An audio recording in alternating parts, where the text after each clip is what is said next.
Is Russia building a parallel world? That's the question that we're going to be answering on today's video.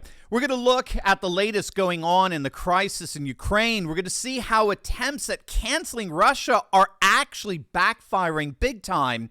And stick with me to the very end of this video when I'll reveal that in the midst of all of the sanctions that the EU and the US are leveling on Russia, it may indeed be Russia that's canceling the West. You're not going to want to miss this. Greetings, everyone. If you're new to our channel, a warm welcome to you. I'm Dr. Steve Turley. Welcome you to the Patriot Professor's Den, where I help you to think better so you can feel better in these crazy and insane times. So make sure to subscribe to this channel and be a part of our online community. Also, we got some big news. Pennsylvania Senator Doug Mastriano will be joining me this Saturday to share how he is kicking rhinos out of office in Pennsylvania with his run for governor.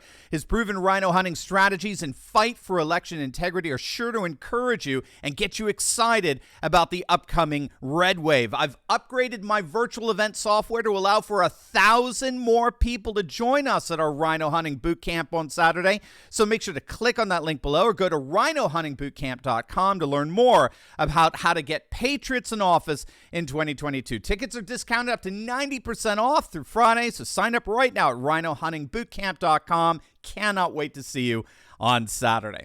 All right, gang, let's dive right in here. Of course, the crisis in Ukraine continues. It's now in its second week, and it does appear that we are entering, in the words of Colonel Douglas Macgregor, we're entering a decisive period where the Russian military is about to annihilate any and all remaining Ukrainian military resistance, particularly in the eastern Donbass region. It is very, very important, I believe, that I say at the outset that I believe this to be the most tragic of situations, a tragedy literally beyond description. If you don't know, I'm Eastern Orthodox, and I'm watching in horror Orthodox brothers in Russia and Ukraine destroy one another. All right, the Metropolitan of the Ukrainian Orthodox Church said it best. He's calling it repeated the sin of Cain. This is the sin of fratricide. And that should lay to rest any notion that I'm here cheerleading on one side over and against the other. As I said in yesterday's video, as your daily fake news antidote, my one and only goal in all of this is to bring to you the truth of this situation as best as I understand it.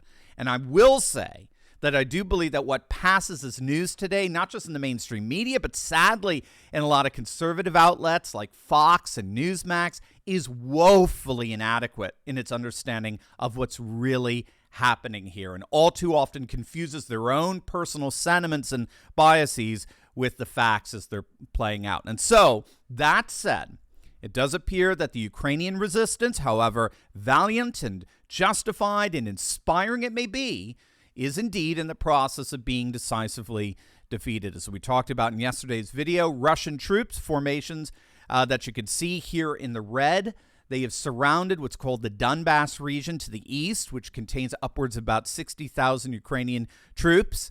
And that Russian formation is called the Cauldron, which functions like a boa constrictor, which crushes everything inside it. Now, up until this point, Russian troops have not fully closed the loop. They've left the western side open to give Ukrainian troops the opportunity to retreat, but now that loop, as I understand it, is swiftly being closed. And when it's closed, again, as I understand it, that's it.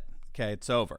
And you'll notice, too, if you trace out the wider red lines, there's a cauldron-like formation around the wider area of Ukraine, around its southern and northern boundaries, culminating around Kiev. So, in effect, what you have here is a cauldron within a cauldron.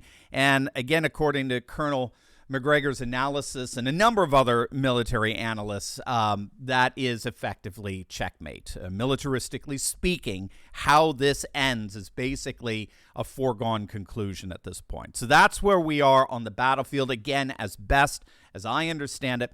But there's, of course, two other battlefields that are fighting right now. And that's the worldwide economic battlefield, which involves, of course, the massive and in many ways unprecedented level of international sanctions being leveled on Russia.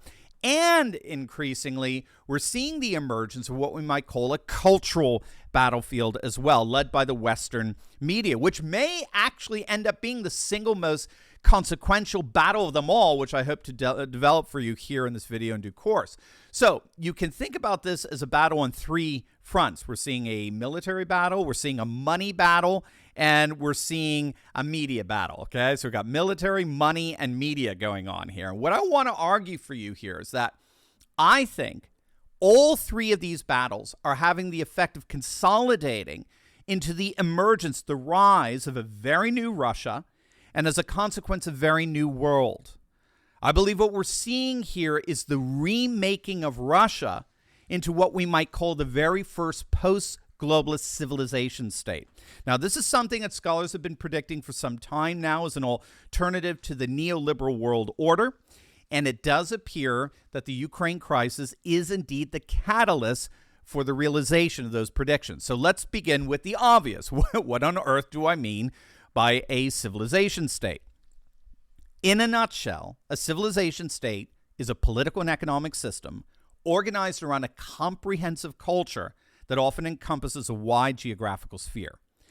And that's so key here because with a civilizational state, the ultimate purpose of the state and the economy is to protect and defend and perpetuate the culture of a particular population. So the culture of the population is paramount.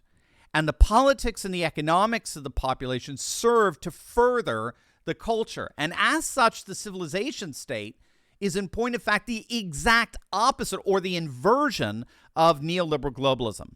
What makes what we call neoliberalism so unique is that it's a world order that has got virtually nothing to do with culture or civilization or religion or ethnicity. Instead, the neoliberal order is not so much a civilization as it is a system.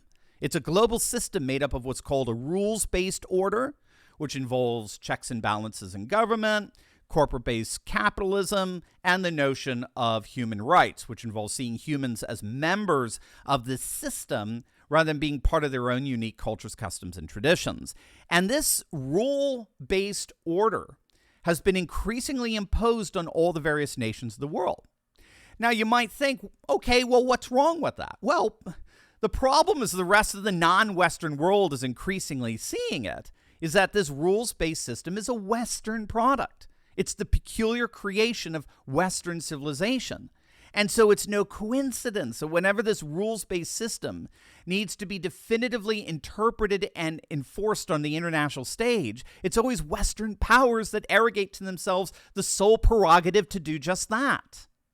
And so increasingly the world sees neoliberalism as nothing more than a ruse, a Trojan horse, as it were, for a kind of modern Western imperialism. And so it's no coincidence that we're seeing more and more populations returning to their nations, their cultures, their customs and traditions, most especially their religious traditions, as mechanisms of resistance against what they perceive to be the anti-cultural processes of globalization and its secular Western aristocracy that arrogates to themselves the privilege of being the sole arbiters of how a globalist system is allowed to function. And right now, as we speak, Ukraine is at the very center of that backlash. Now, if you haven't watched it yet for the background of why Russia invaded Ukraine, you'll definitely want to check out my video on that. Say on that side, click on that. I did it yesterday. It gives you an understanding of the Russian invasion from a larger perspective. But suffice it to say here, Russia appears to be in the midst of a rebirth, as it were, in the midst of all of these sanctions and the media war and the like. Russia appears to be in the process of dislodging the totality of Russian life, political, economic, and cultural life, away from Western political, economic, and cultural control, and recalibrating Russian society and culture around this notion of the civilization state, which in effect would be the building of its own self-contained, self-sufficient life world. Take, for example, the observations made recently by the security analyst Mark Sloboda. Quote, "This is the great decoupling between the West and Russia. Economic linkages will be cut down to only energy and a few other commodities and chemicals that Europe is dependent on Russia for. The West controls and has weaponized their entire economy in their war to break Russia. Political, social, and cultural linkages will also be severed to a high degree. Weaning Russia off this dependence will be hard and immiserating, but with Chinese and some other Eurasian support, Russia may just weather it. the entire global economy will suffer as well. But once the dust has settled and new domestic and import substitution formed, Russia will at least be economically and financially independent from the West. They will never again be able to weaponize their economic hegemony to coerce, blackmail, or wage war on Russia. Now, those of you who have been following this channel for some time are familiar with the concept known as the parallel polis. We talk about it all the time, right? Simply put, the parallel polis concept argues that when the dominant structures of a society become so corrupt so as to be seemingly irredeemable, it's incumbent upon those who want to live free of those corrupt structures to build their own parallel structures and institutions and thereby emancipate themselves from a corrupt society. For example, think of the way the Amish have built what is almost a completely alternative world to that of the modern world. This is very much what the notion of a civilization state is all about, not necessarily going back into time, but at a much more grand level. A civilization state is a totalizing political, economic, and cultural sphere that creates its own parallel economy, its own parallel currency, its own parallel arts and entertainment, its own parallel internet structure and telecommunications, its own parallel sports leagues, space travel, you name it. That is what Russia appears to be in the midst of. Now, whether Russian authorities intended this or whether it's happening simply organically out of pure necessity, it's hard to say. Regardless, it's happening. You may have heard about the Russian conductor of the Munich Philharmonic who was just fired because he refused to publicly denounce Putin. Or you may have heard about how Russian athletes are, even as we speak, being banned from competing in sports competitions all over the West. Or you may have heard about Russian media being banned throughout the EU. I think Alex Christoforou over at the Duran said it best. He's calling what the US and the EU are doing here as nothing less than the canceling of an entire culture. Cancel culture has now officially canceled a culture. This is the woke West coming together and, in effect, canceling an entire nation. But if what we're seeing is nothing less than the rise of Russia as a new post-globalist civilization state, then a whole other question emerges, doesn't it? Who really is canceling whom? Is the West canceling Russia? Or is Russia, as the first official post-globalist civilization state, canceling the West? Only time will tell on this, but as for now, I think there's no question. The Ukraine crisis is engulfing the globalist status quo like never before, and as a result, we can be quite sure that no matter what happens in all of this, the world will never be the same. Now, before you go, you will definitely want to check out that latest video on why Russia is invading Ukraine. I think it's going to answer a lot of questions for you and bring some serious clarity into this very serious and crazy situation. So make sure to click on that link, and I'll see you over there. God bless.